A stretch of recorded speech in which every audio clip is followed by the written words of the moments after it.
Just 1 second here. Saglit lang daw po. Where is it that we do this? There we go. Good evening, everyone. Magandang gabi sa inyong lahat. If you are blessed to be here, say amen. Kung na-bless daw po kayo, sabi Amen. Amen. Hallelujah. I'm so glad to see so many faces tonight, so many of you. It's really a blessing to have you. And again, to see those who are watching us online. Thank you for being here. Masaya daw po siya na maraming ngayon at ganoon din sa mga nanonood online. Maraming salamat sa inyong pagdalo. We don't take it for granted. You know, you could have been home watching the news. Hindi po namin kayo binawalang bahala. Kayo lahat ay mahalaga. But you chose to come to the house of the Lord. Salamat po na pumunta kayo sa bahay ng Panginoon. And you are going to be blessed. Kayo ay tiyak na pagpapalain ng Diyos. Because whenever we come in the house of God, we are blessed. Kapag tayo pumupunta sa bahay ng Panginoon, pinagpapala niya tayo. And he's so happy to see members from all the different churches, Pastor, here. Salamat daw po sa iba't ibang iglesyang narito ngayon. Thank you for traveling here. Salamat po sa inyong pagpunta. Today is a very special day, Ngayong araw na ito ay espesyal. not only for the topic that we're going to discuss today, Hindi lamang sa tupiko ngayon, but also because speaking about being born again, sapagkat ang ating pag-uusapan ay pagkapanganak na muli. today is someone's birthday. Ngayon daw po ay merong may birthday. Yes, someone came to the Philippines to celebrate their birthday. Pumunta pa sa Pilipinas para mag-birthday. My lovely wife. Ang kanya daw po magandang asawa.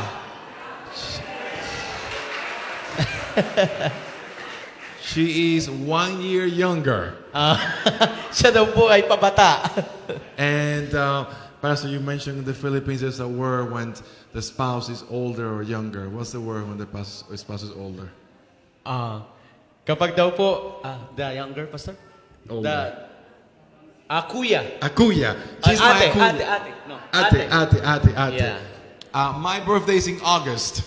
Ang birthday daw po niya ay Agosto. And she's January. January daw po ang So misis niya. she's 7 months older than me. Siya daw po ay mas mas matanda siya ng 7 buwan. So she's the Akuya? Ate. Ate. Pastor. Or is Ate Akuya? You are the kuya. She's Akuya. the And she's Ate. Ate Akuya.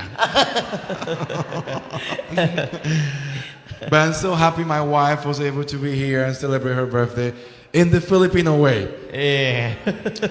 And I learned that in the Philippines, Nalaman daw po niya na sa Pilipinas, when you are the birthday person kapag ikaw ang may birthday, and you invite your friends to eat at a restaurant, kapag inimbitahan mo ang iyong mga kaibigan, it's the birthday person that pays. ang sino may birthday, siya yung Is that maghahanda. correct?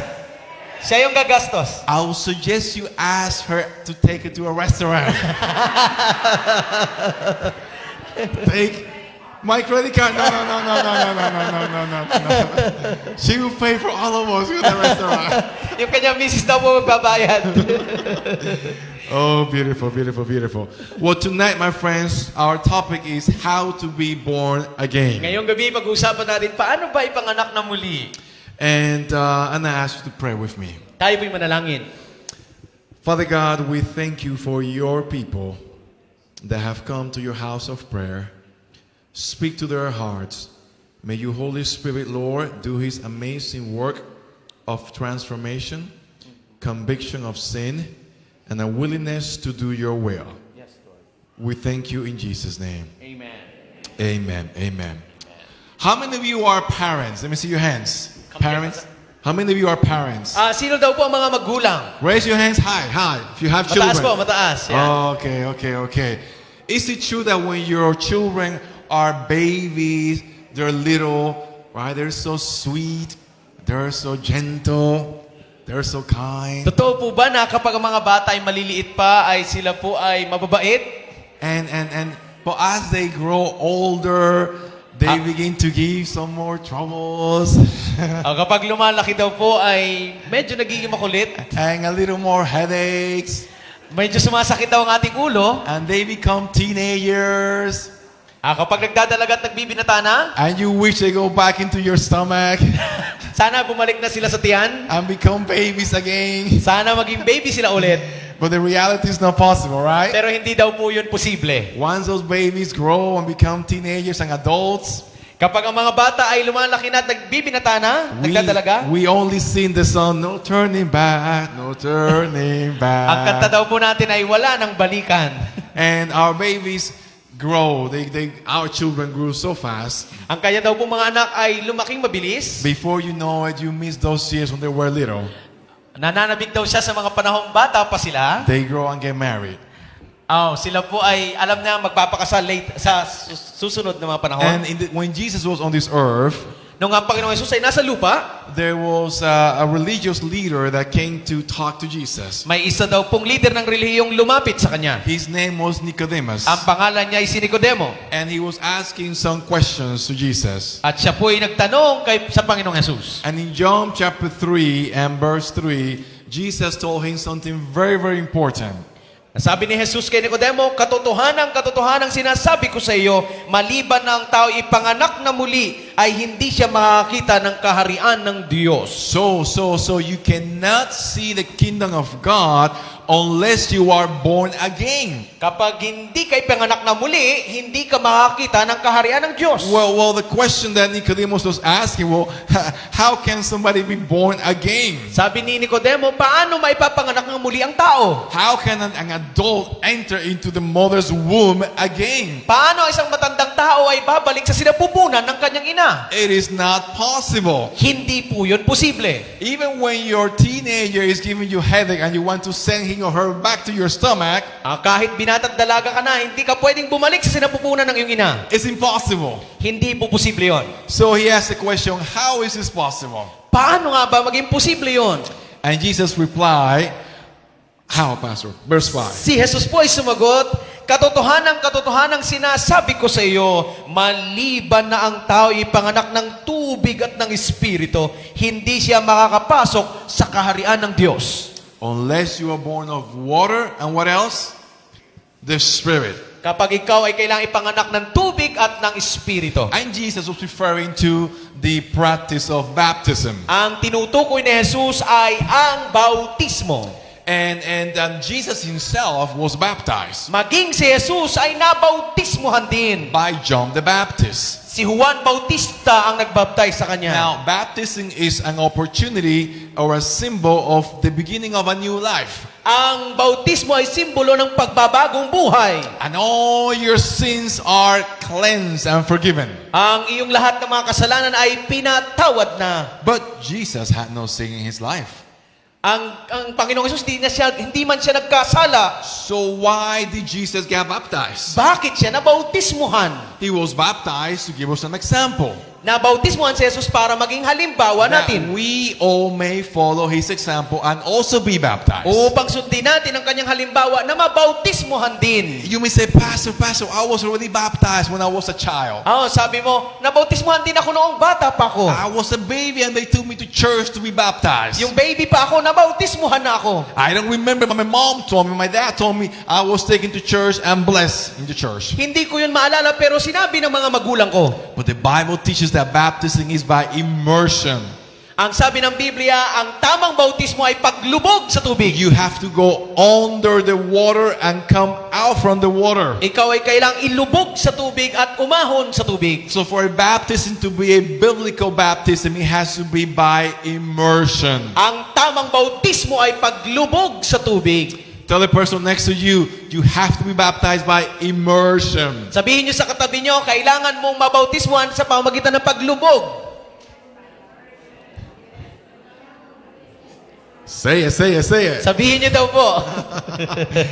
So immersion is when your whole body is covered in water. Kailangan kang ilubog ang buong katawan mo sa tubig. That's the way that Jesus did it. Yun, ganon na bautismuhan si Jesus. Jesus wasn't sprinkle water on his head. Hindi po siya winisikan ng tubig. It wasn't candle around his face. Hindi po siya winisikan sa kanyang mukha. He went under the water and came out from the water. Siya po ay itinubog sa tubig at umahon sa tubig. He says you have to be born of water and spirit. Ang sabi ng Biblia, kailangan mong ipanganak ng tubig at ng espiritu. And when you're baptized, the Bible promised that God gives you the Holy Spirit in your life. Kapag ikay nabautismo ng tubig, bibigyan ka ng banal na spirito. In the case of Jesus, it descended as a dove on his head. Sa panahon ni Jesus, ang banal na spirito ay nag-anyong kalapati. And so when you are baptized, God gives you the power, the dunamis of the Holy Spirit. Kapag ikaw nabautismohan, bibigyan ka ng kapangyarihan ng He spirito. comes to shape you and transform you. Ikaw ay kanyang babaguhin. So you may be wondering, I am a sinner, I am a wicked person. Sabihin nyo, ako po ay makasalanan. I have done so much wrong in my life. Marami akong ginawang mali sa buhay ko. I have hurt so many people in my life. Marami akong sinaktan na tao. Can God give me a new opportunity? Bibigyan ba ako ng Panginoon ng panibagong pagkakataon? I am so evil, I don't think God can have mercy on me. Ako'y sobrang masama, kahabagan kaya ako ng Diyos. Oh, my friends, the good news tonight Ang mabuting balita, kaibigan, is that God has the power to change you. ang Diyos ay may kapangyarihang God baguhin has the ka. power to transform you. Ang baguhin ka ng kapangyarihan ng Diyos. God has the power to give you a new life in May Jesus Christ. kapangyarihan siyang baguhin ang iyong buhay. God has the power to make a new you. May kapangyarihan ng Diyos na ikaw ay mabago niya. Have you seen the butterflies, how they become butterflies? Nakita niyo po ba ang paru-paro? Those caterpillars, right? They're born from the egg, they become caterpillar. Nung una po, hindi po siya paru-paro, caterpillar po muna siya. And then they go through a process of transformation. Dumadaan siya sa proseso ng pagbabago. And at one point they go into this substance called chrysalis. Diyan po sila sa prosesong chrysalis ang tawag. They cover themselves in this substance and they're there inside of that substance. Siya po ay nababalutan And their bodies begin to be transformed inside. at ito'y nababago sa loob, yung paru-paro. Literally is changed from the inside out. Nababago mula sa loob palabas. And they're there for some weeks in that process Linggo po ang inaabot noon until finally that beautiful butterfly breaks free and her wings open. Pagkatapos po nito ay lalabas ang pinakamagandang paru-paro. And you see a beautiful new creation. Magandang paru-paro na likha ng Panginoon. That's the change that God can do in your life and in my life. Ganyan din ang gagawing pagbabago ng Diyos sa buhay mo. Take you from where you are now to where He wants you to be at. Kung ano ka ngayon ay babaguhin ka ng Diyos. David praying Psalm 51, creating me, O God, a clean heart. Kagaya ng panalangin ni David sa awit 51, likhaan mo ako ng malinis na puso And renew a righteous spirit within me. at magbago ka ng tuwid na espiritu sa loob ko. Baptisms is like dying. Ang bautismo ay parang kamatayan. You know, when God created the human being, Nung nilikha ng Diyos ang tao, the Bible says that God formed the man from the dust of the ground. nilikha niya ang tao sa alabok ng lupa And then He breathed into his nostril the breath of life. at hiningahan ng Diyos ang kanyang ilong ng hininga ng buhay. And so man became a human being, Kaya ang tao ay naging kaluluwang a buhay. living being. Kaluluwang buhay. So basically, if we can put man into equation, Ito daw po ang mat ng tao. it's basically dust, because we are dust, right, from the earth. Tayo daw po'y galing sa lupa So God made this mannequin, if you will, on the ground. na kinuha sa lupa ang tao And then God came and He just breathed His ruach. at hiningahan niya ang ilong ng tao ng hininga ng buhay. And so the dust, the mannequin, the earth, the ground, plus the breath of life Yung lupa plus hininga ng buhay, equals what? A living soul. ang kaluluwang buhay. Now, what happens if you remove the dust from the breath of life? Ano mangyayari kung i-minus natin yung lupa sa hininga ng buhay? That is called death. Patay. You die. Ikaw ay If you remove mamamatay. the breath of life from the dust, you die. Kapag tinanggal mo ang hininga ng buhay sa lupa, ay ikaw ay mamamatay. The living soul only exists when these two elements are together. Meron lamang kaluluwang buhay kung merong alabok ng lupa at hininga ng buhay. The moment any one of these is missing, you are not a living soul anymore. Kapag wala yung isa sa kanila, ay patay po. So when people say that when you die, you go to heaven or you go to hell or you are rounding around the house. O may mga nagtuturo na kapag ikay namatay, ikaw diretso sa langit, o kaya sa purgatorio, o kaya sa impyerno. Is that possible? Is it true or is it a lie? Ito po ba'y totoo o pagsisinungaling? It's a lie. Pagsisinungaling. It's a lie. There are people who go to consult spiritisms. O may mga tao po kumukonsulta sa mga espiritista. And they want to talk to some of their ancestors. Gusto nilang makausap ang mga patay nilang ninuno. And they go and pay someone to communicate with their ancestor. Binabayaran nila ang mga tao para makausap ang mga patay. And they say, yes, I heard my grandfather. Sabi nila, narinig ko ang patay ko ng lolo. And he told me something that only he and I knew. Oh, sinabi ng lolo kong patay, siya lamang ang So I nakakaalam. know it was him talking to me. Kaya alam kong siya yun. Even though he died, he appeared to me. Kahit napatay na siya, nakipag-usap siya sa akin. Well, how is this possible? Posible po ba yun? Well, each one of us have angels assigned by Bawat isa God. po sa atin ay may anghel. But also the enemy assigns you demons that wants to destroy you. Pero ang kaaway ni Satanas ay meron ding mga anghel na And they know you well. alam din ng mga anghel na itong masama. They know your secrets. Alam niya ang mga sikreto sa And ating so when buhay. a person goes to consult a spiritist person, Kapag ang tao ay kumonsulta sa mga espiritista, and the grandfather, great-grandmother appears, ang namatay mong lolo ay lumapit sa iyo, it's really the demon that is coming and sharing the information that only you and her knew. hindi siya yon, hindi yung namatay mong lolo, kundi ang kaaway na si Satanas. Because we know that when a person dies, Kapag ang tao ay namatay, it ceases to exist. wala na po siya. Patay It na nga eh. doesn't know anything. Hindi na po niya alam ang lahat. It cannot speak. Hindi na po siya makapagsalita. It cannot be around your house. Hindi po siya pumunta sa iyong bahay. Nothing. Wala. So don't believe the lie that, oh, my grandfather is here. Oh, wag niyo pong paniwalaan ang patay niyong lolo ay nandito na. Oh, it's a ghost in the house. Siya ay multo sa bahay namin. And I heard the voice of my mom who passed away last year. Oh, narinig ko ang namatay kong mama. It is a lie. Ito po ay kasinungalingang When a lahat. person die, Kapag ang tao ay namatay, they don't know anything. wala na pong alam. He said when you go to sleep, Kapag ikaw ay natutulog, on a deep sleep, kapag ikaw ay tulog na you tulog, don't know anything. wala kang alam.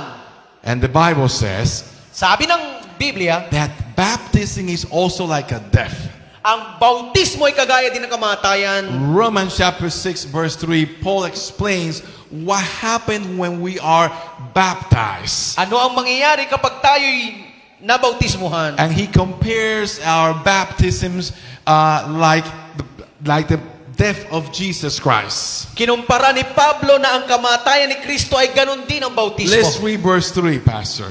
O hindi ba ganinyo nalalaman na tayong lahat na mga nabautismuhan kay Kristo Jesus ay nangabautismuhan din sa kanyang kamatayan? And verse 4. Tayo nga'y nalibing na kalakip niya sa pamamagitan ng bautismo sa kamatayan na kung paanong si Kristo ay nabuhay na maguli sa mga patay sa pamamagitan ng kalwalatian ng Ama ay gayon din naman tayo makakalakad sa panibagong buhay. So what Paul is saying here in the Bible Ang sinasabi ni Pablo, is that when you are baptized kapag ikay nabautismuhan, and you go by immersion underwater, kapag inilubog ka sa tubig, it's a symbol of when Jesus Christ died. simbolo ito na kagaya ni Kristong namatay. Listen to this carefully.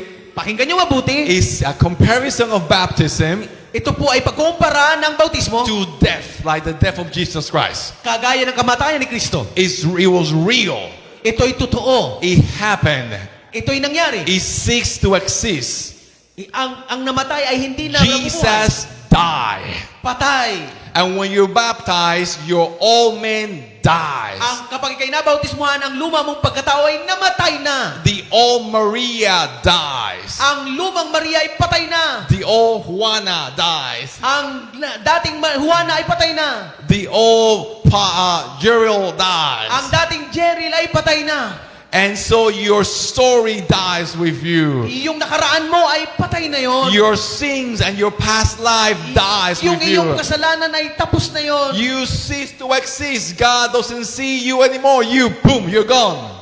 Parang ikaw ay patay talaga, nawala talaga. But then he also says Pero ito rin ang sabi ng Biblia. that when you come out from the waters, Kapag ikay umahon na sa tubig, it's a symbol of the resurrection.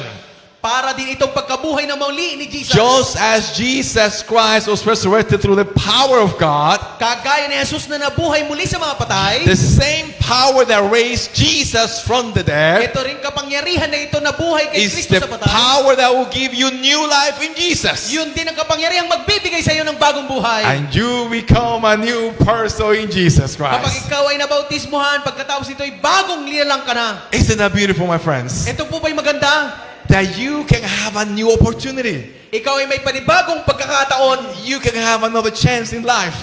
Panibagong pagkakataon sa buhay mo. You can be born again. Ikaw ay pwedeng ipanganak na muli. And when you're born again, something happens in your life. Kapag ikaw ay ipanganak na muli, may mangyayaring pagbabago sa buhay mo. Now your actions are not your actions. Yung dati mong gawi ay hindi mo nagawi. Your thoughts are not your thoughts. Yung isipan mo noon ay hindi na ngayon isipan mo. Your words are not your words. Yung salita mo dati hindi na ngayon. Because now Christ is living in you, my friend. Sapagkat si Kristo na ang naninirahan sa You iyo. become an ambassador for God. Ikaw na ay ambassador ni Kristo. Oh, you become a new creation. Ikaw ay bagong nilalang na. As a matter of fact, Jesus said in His word, in this way, what happens to us. In the book of John chapter 3, verse 7 and 8, explaining what happens to Nicodemus. Huwag kang magtaka sa aking sinabi na kailangan kang mga ipanganak na muli.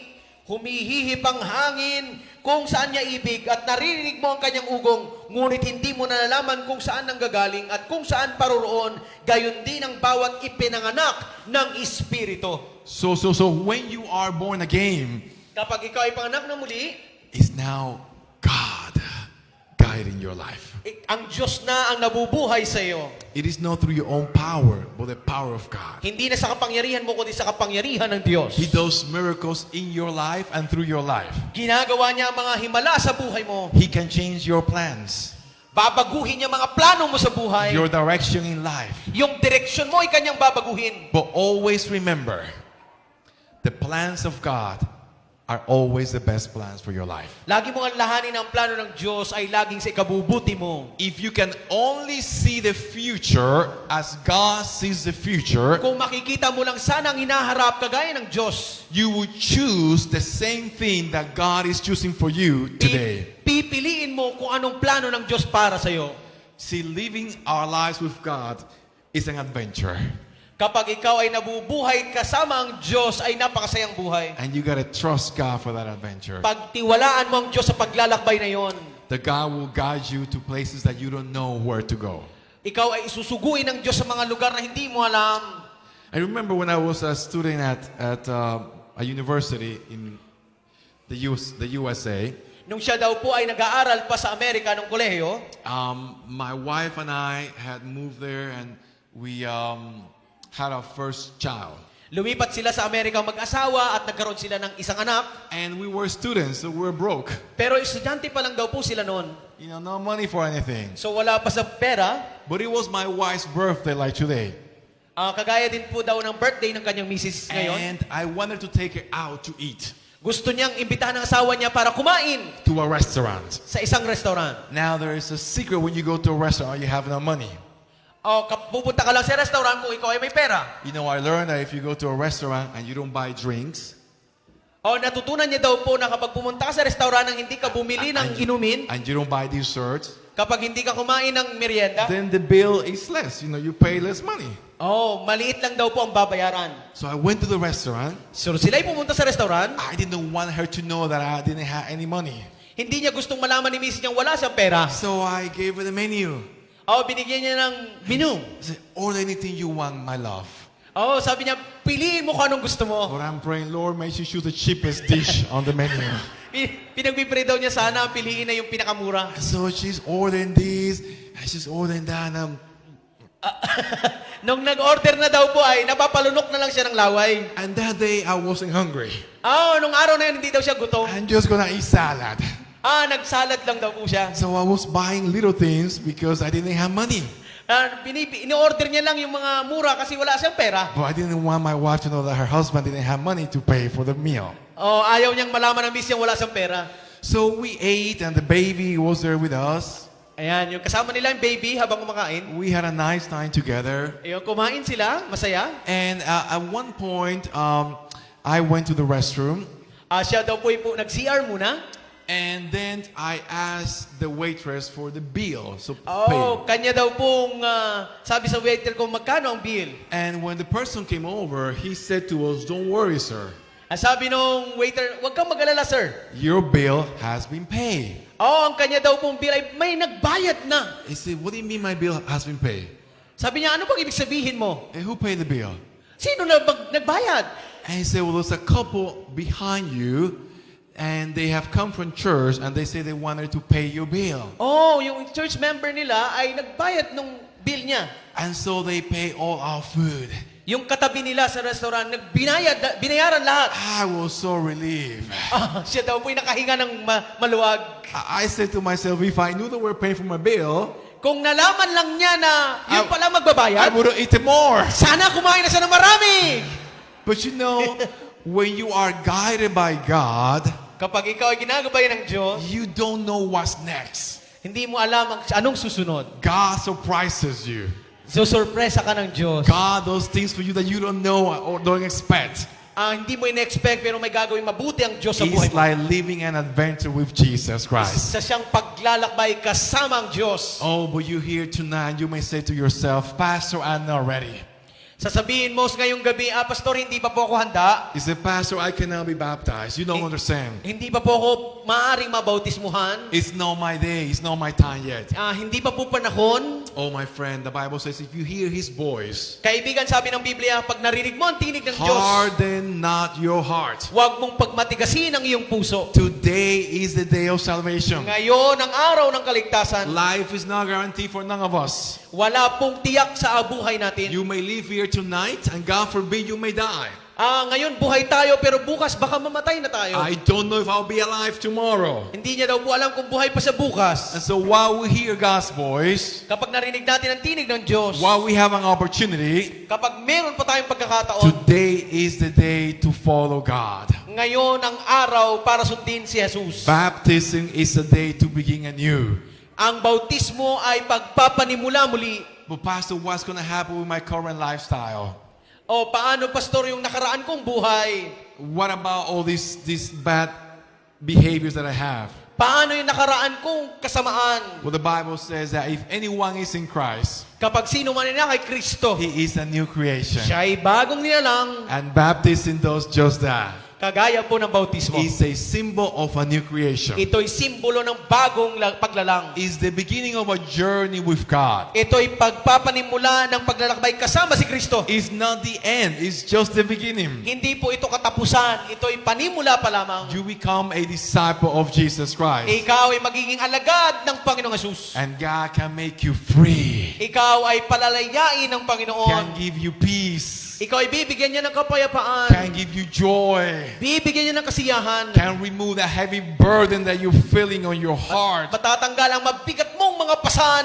Only God can give you the peace that you need, my friends. Tanging ang Diyos lamang ang magbibigay sa iyo ng kapayapaan. And so, my friends, the opportunity to begin a new life in Jesus Christ is in your hands. Ang pagpapanimula ay nasa inyong mga desisyon. And baptism is a declaration that you love God. Ngayon, ang bautismo ay deklarasyon na mahal mo ang Diyos. Raise your hand if you love God this evening. Raise your hand on high. Amen. Amen.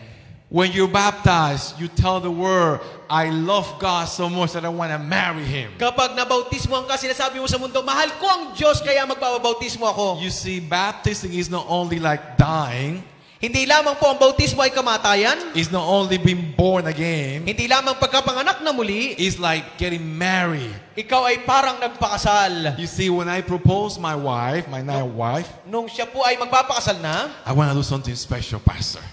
yeah. I wanted to do something special for her. Gusto niya pong gawin ang isang espesyal na bagay. So, you know, young people, this was a few years ago. Mga nakaraang taon na po. And in those days, the cell phones were coming out. Hindi pa ba po uso ang cellphone noon? And I had a little flip phone. May flip phone na daw po siya Remember noon. those flip phones? But I could send text message. May text message na sila It noon. had a little screen. So my wife loves the beach, so I took her to the beach. Dinala niya daw po ang kanyang misis sa Dalampasigan. I didn't just want to ask her, do you want to marry me? I want to do something different. Oh, hindi lang basta-basta na sabihin niya, pakasal na tayo. So in those days, it was the beginning of text messaging. Nag-uumpisa pala ang text noon. So I said, I'm going to send her a text message. Magti-text daw po siya. And I was there typing my text message. Nagta-type na siya ng message, ng mensahe. And she's like, what are you doing? Sabi niya, ano "Yeah, bang ginagawa just mo? doing something here. So I was writing, I love you. Would you marry me? Kanyang tinatype, mahal kita, pakakasalan mo ba ako? And I click send. Sinend niya na daw po. And as I click send, she was waiting. What are you doing? I said, don't worry. You're going to see soon. Sabi ng asawa niya, ano bang talagang ginagawa mo? Sabi niya, But malalaman mo rin. you know what happened when I click send? Nung sinend niya daw po, There was no signal. walang signal. And it was staying like this. Umiikot-ikot lang. And it wasn't going. So I got up. I started walking around going like this. Siya daw po ay she's- naghahanap ng signal. She says, what are you doing? Sabi ng miss niya, ano bang nangyari? And I look at my phone and his message is not going. Wala talaga signal. So I just show it to her. Pinakita na lang niya ang mensahe. Oh, and she melted. And she was, Yeah. Kinilig daw po ang kanyang sweetheart. And so we put the date for our wedding. Ayun na. Sila daw po ay nagtakda ng petsa ng kasal. And we began to plan for the wedding day. Sila daw po ay nagplano sa kanilang kasal. We found the location. But you said, Pastor, Ma'am Merly court you. Yes, she's the one. But you know, at the end, at the end. At the end, Okay. Yes, at the end. And we found the cake, ordered the cake, Sila po ay nagplano ng kasal. Nakita nilang cake. work on the invitations, Invitation daw po. send out to the family and friends. Nag-imbitasyon sila sa mga kaibigan at You pamilya. know, I have my list of invitees, my list, May listahan daw po siya ng mga imbitahan. and she had her list of invitees. Mas marami daw po ang naimbitahan ng misis niya. It's supposed to be half and half, Bang kalahati po, buong but it barangay. wasn't half and half. But Mas it was, marami yung kay misis it niya. was okay. But something happened. Yeah, may nangyari daw po. Maybe about a month before the wedding. Isang buwan na lang bago ang kasal. Oh, somebody took chicken legs. May kumuha daw po ng paa ng manok. And we were working, getting ready for the wedding. Naghahanda sila para sa And we kasal. were living in different places. Sila'y nakatira sa magkaibang lugar. And the relationship got cold. Nanlamig sila sa isa't isa. And the man chicken out. I got scared. Siya daw po ay natakot na. I said, do I really want to get married? Sabi niya, magpapakasal ba talaga Is ako? it really for me? Ito ba talaga'y para sa akin? And my wife, my fiance, you know, we talk together. We talk. Yung kanyang nobya daw po ay nag-uusap na sila. I said maybe we have to take a little pause, a little break. Sabi niya, baka But, pwede. but imagine the invitations were out already. Naku, ang invitasyon daw ay napamigay na. People from Panama, the U.S., different places were coming to the wedding. Mga tao sa Panama, sa Amerika, naimbitahan na. They bought airline tickets to come to Puerto Rico. Yung galing sa Puerto Rico ay may ticket na. And everything just went pause in cold. Sabi niya, pwede mo nang break muna. And then my fiance did something very smart.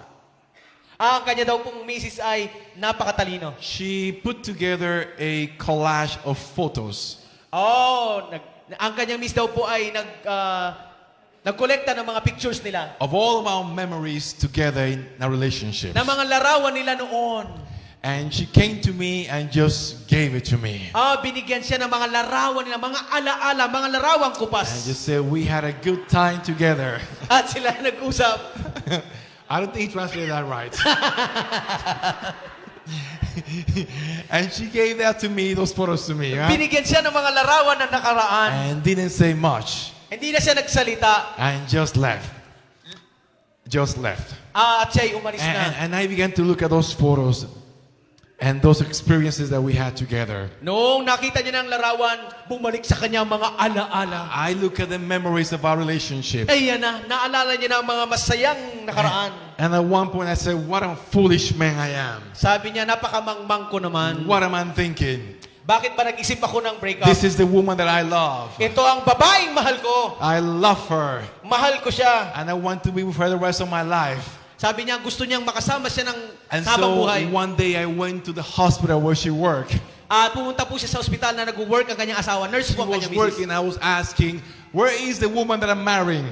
Sabi niya doon sa ospital, saan yung magiging asawa ko? And so they all went looking for Merle. Where's Merle? Ay, nahanap daw po nila ang kanyang magiging misis. And I say, honey, I love you. I want to marry you. Oh, sabi niya, mahal kita, pakakasalan kita. And my friends, it was the best decision of my life. At yun daw po ang best na decision niya sa buhay niya. 20 years and counting. 20 years na daw po silang kasal. 2 children. 2 anak. 1 dog.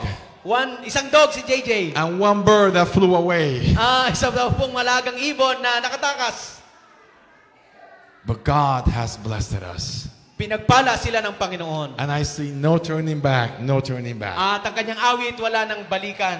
My friends, Jesus wants you to be with Him.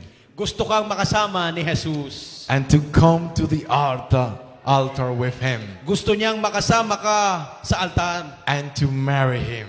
Pakasalan mo siya, yun ang nais niya. To be in His presence forever. Makasama siya sa buhay na walang hanggan. That's what Jesus wants. Gusto yun ng Panginoon. And baptism is just that.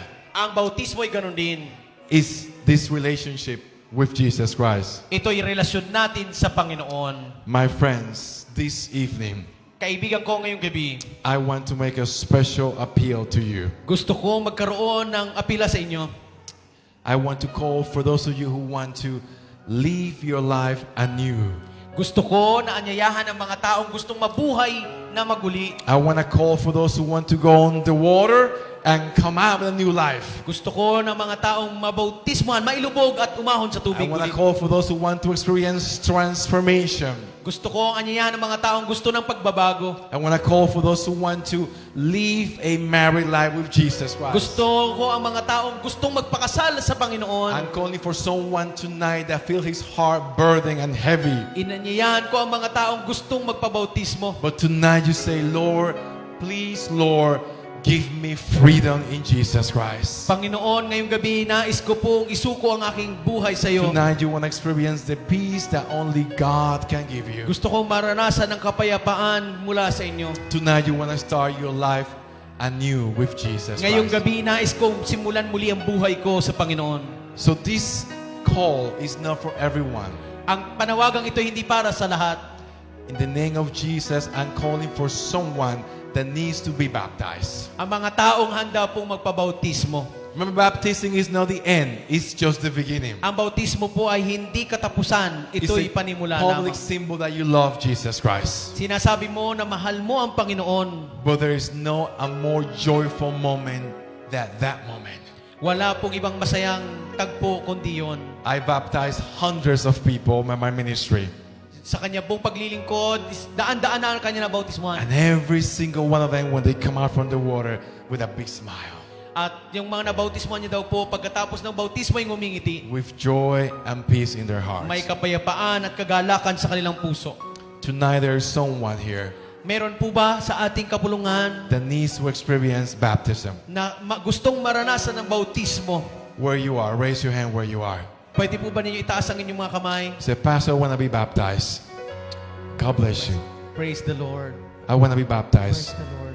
Stand up, stand up. Stand Let up me po. see Pwede you. kayong tumayo, mga Stand kapatid up, ko. be courageous. Please, If you want to be huwag po baptized, kayong mahihiya. you have to be baptized, but you want to be baptized in Jesus' name. Stand up where Stand you are. up. Stand up where you Tumayo po are. daw kayo. Praise Kayo. God, praise the God. Lord. It is the Spirit speaking to you. Remain standing, remain standing. Standing. It is the Praise the Spirit Lord. speaking to you. Jesus is calling you to experience a new life. There's someone else tonight that says, Pastor, I need to experience baptism, this new life. And God is speaking to you. Don't think about what you have to change. Think about what God is doing in your life today. it is Him. Please come to the front. I want to see you close to me. Please come to the Pwede daw po front. kayong lumapit sa Please come to the front. Don't be afraid. Just come to the Huwag front. po kayong matakot. Come to the front at this moment. Thank you po. We're calling for those of you who have not been baptized yet, and you want to say, Lord, I want to be baptized. See these children?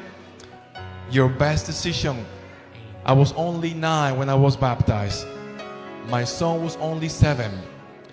But to this day, they're faithful to Jesus Christ. They're faithful to Jesus Christ. God is touching your life today. There are more individuals tonight here. There are more individuals tonight that need to experience baptism. Where are you? I don't want to pray yet.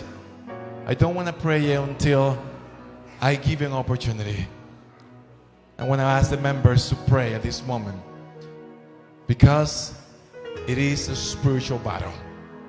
It is a spiritual battle. God bless you. Congratulations.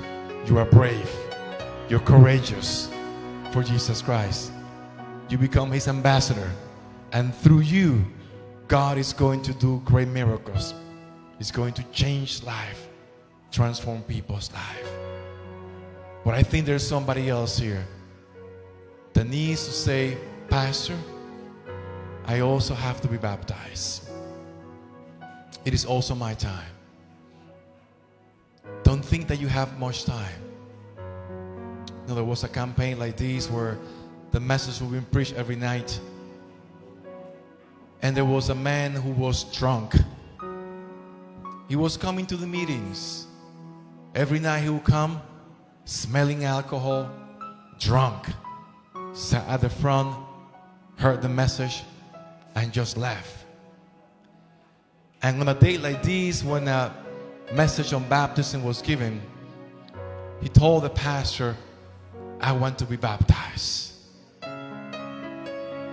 But the other pastor said, but you know, we can't baptize him. He's drinking, he smells alcohol, and he's a drunkard. But he was saying, Pastor, I need to be baptized. I love Jesus, and I want you to do it. And my friends, pastor said, okay, come back tomorrow.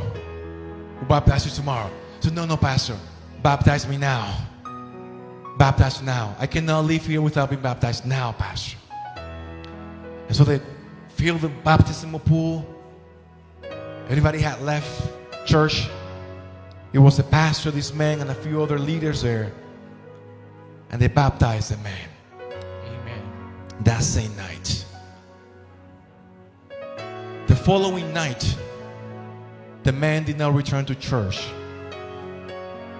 The pastor was strange. What happened to Brother Dave? That's not here. And the following day, they found out that Brother Dave had passed away the day after his baptism. Tragic accident that killed him. But my friend, Brother Dave, was sealed for salvation Amen. because he made a decision for Jesus Christ. Like you're making a decision for Jesus Christ. You're here tonight. You're deciding for Jesus. It doesn't matter what happened to you. Your decision is made for Jesus. And as we're baptizing this coming Saturday, you're going in the watery grave and you become a new creation. Anyone else tonight want to say, Pastor, Meron pa po ba sa ating kalagitnaan, mga kapatid? I need a new life in Jesus Christ. Gusto ko na magdesisyon ng pagbabagong buhay sa Panginoon. It's your most important decision in your life. Ito po ang the best na desisyon ninyo sa buhay. It's the most joyful moment of your life. Ito ang pinakamasayang araw ng buhay mo. You've been looking for this opportunity Ito po ang pagkakataon to experience peace and joy, para maranasan mo ang kapayapaan at to kagalakan. have of your past sin forgiven, Ang iyong mga kasalanan ay mapatawad ng Diyos. to remove the burden that's heavy on your heart, Para matanggal ang bigat ng iyong dinadala. and to give God an opportunity to make you a new creation in Bigyan mo Jesus ng Christ. pagkakataon ng Diyos na baguhin ka. I remember a younger Melinda, and she wanted to be baptized. When she was coming to church, Yung isang bata daw po ay pumupunta sa church tapos gusto niya magpabaptize. and the husband was threatening her. O meron isang babae na pinagbantaan ng kanyang asawa, ayaw niyang magbabautismo. If you get baptized, I'm going to kill you. Sabi nung asawa, lalaki, kapag nagpabautismo ka, papatayin kita. So she was so scared. Pero hindi po siya natakot. She knew what she had to do. Alam niya ang kanyang gagawin. She had decided to follow Jesus. Dinesisyonan niya ang sundin ang Panginoong Jesus. But at home, it was hell, living hell. Doon sa kanilang tahanan ay parang impyerno. The husband threatening her every time. Tinatakot siya ng kanyang asawang lalaki. Stop going to that church. Sabi niya, huwag ka nang sumimba dyan. Don't go to that church. Huwag ka nang pumunta dyan. And when she went back home from church, Kapag- he would beat her. Kapag umuwi siya sa kanilang tahanan, galing simbahan, sinasaktan siya. Sometimes she would come to church with purple eyes Siya po ay may mga black eyes kapag pupunta sa church. because the husband was beating her for going to church Sinusuntok siya ng kanyang asawa. and threatening her every time, if you get baptized, I'm gonna kill you. Tinatakot siya na kapag nabautismo ka, papatayin ko siya. But one Sabbath morning, we have baptism like today. Mayroon daw pong bautismo nung Sabado. He said, Pastor, I'm gonna be baptized. Sabi niya, gusto ko pong mabautismohan, Pastor. I don't know what's gonna happen at home, but I don't care. Hindi ko alam kung anong mangyayari sa akin. I want my salvation. Wala akong pakialam. Gusto ko ng kaligtasan. My salvation is more important than my life today. Ang kaligtasan ko ay mas mahalaga kaysa sa buhay ko. Even if I lose my life now, Kahit na mawala ang buhay ko ngayon, I want to be saved into eternity. ako ay maliligtas sa walang hanggan. And so, Pastor, baptize me. Bautismohan niyo po ako, Pastor. I was scared. Siya po'y takot. But I said, let's do it in the name of Jesus. Sabi niya, sa pangalan ni Jesus, We pray over her. nanalangin sila para sa We babae. pray for her marriage. Nanalangin sila para sa kanilang pagsasama mag-asawa. And that Sabbath morning, we baptized her. At binautismo ng babaeng ito. You know what happened when she got home? Anong nangyari sa bahay nila? The husband was happy. Ang asawang lalaki ay masaya. He heard she got baptized. Yung nagbanta sa kanya ay masaya. He said nothing. Wala pong sinabing anuman. Nothing whatsoever. Wala pong nangyaring anuman. And Melinda became a joyful member of the Seventh-day Adventist At si Church. Melinda inabautismo, naging masaya siya. And she brought her children with her later At on. yung mga anak niya ay dinala niya rin sa simbahan. And she began to witness to her husband. At siya ay naging saksi sa kanyang asawa. See, her husband was testing her Ang lalaki pala ay sinusubukan lamang siya. to see if she really meant what she was believing. Oo, sinusubukan lamang siya kung totoo talaga sinabi niya. Oh, my dear friend, tonight is your night. Ngayong gabi ay gabi, I want to pray for this beautiful group of tayo people po'y mananalangin. that have decided to be baptized. But I want to wait for somebody else tonight. Mayroon pa po siyang hinihintay, mga minamahal. Just raise your hand where you are. Kung sino man po ang nagnanais pa Say, ng Pastor, I don't bautismo. have the strength to get up. Pastor, wala po akong lakas ng loob na tumayo. I'm struggling right now. Meron po akong mga And pinagdadaanan. I can see in your face you're struggling right now. Sister Grace, samahan mo siya, Tin. God bless you, my dear. God Samahan mo bless siya, you. Tin. God bless you. God bless you. Let's say amen. Let's say amen. Amen. Praise the Lord. Praise God. Praise God. God Praise bless God. you. God bless you. Praise God. Oh, but the Spirit is not letting me go. Amen. The Spirit tells me there's one more person. One more Meron person. pa daw tonight. pong isa sa kabulungan. I can see one more person that's struggling tonight. Sino pa po? And you know, God was so patient with me. I'm patient with so many of us here tonight that I must be patient with you as well. There's somebody else, one more Meron pa person. po ba, mga minamahal? There's one more person tonight that's Isa pa daw struggling. po.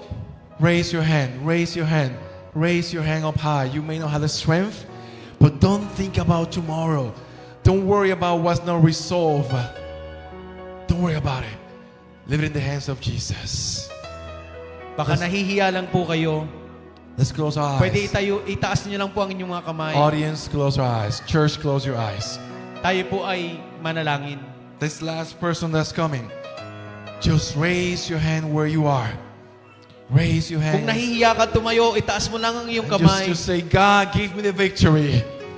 God, give me the joy of being born again through baptism. Panginoon, nais kong mabautismuhan. Where are you? Where are you? The Spirit is calling you. If you hear His voice, you're hearing His voice. Tinatawagan ka ng Panginoon ngayong gabi. If you feel a struggle in your heart, it's the enemy that doesn't want you to make a decision. Baka nahihiya ka lang. But it's God that's calling you Ang tonight. tinatawagan ka ng Panginoon. Let's pray together. Tayo po'y manalangin. Father God, there's victory and joy in heaven for these souls, these children of yours, God, men and women, boys and girls, that make their decision to follow Jesus Christ. Father God, seal their decisions tonight, that they will go forward in the name of Jesus. And as they are baptized, as they go in the watery grave, and as they come out as a new creation, that they may experience the power of God in their life. Oh Lord, we rebuke the enemy from their lives. We ask for your protection of the angels. We ask for the Holy Spirit, that you will protect and seal this decision, God, that no one or nothing will lead them to change their minds, but that they will continue walking and getting ready, Lord, for this baptism on Saturday, to worship you on your Sabbath holy day. There is another person, God. I know there is another person who's struggling, sitting down tonight. And at this moment, if you're hearing the voice of God, raise your hand where you are. Raise your hand and looking. Raise your hand where you are. If you hear the voice of God, you want to be baptized, and you're struggling where you are, raise your hand. Father, I pray that you give this person strength, that even before she leaves tonight, she may come to us and say, Pastor, I need to make this decision as well. Bless them, God. Touch their hearts. We pray in Jesus' name. Amen. Amen.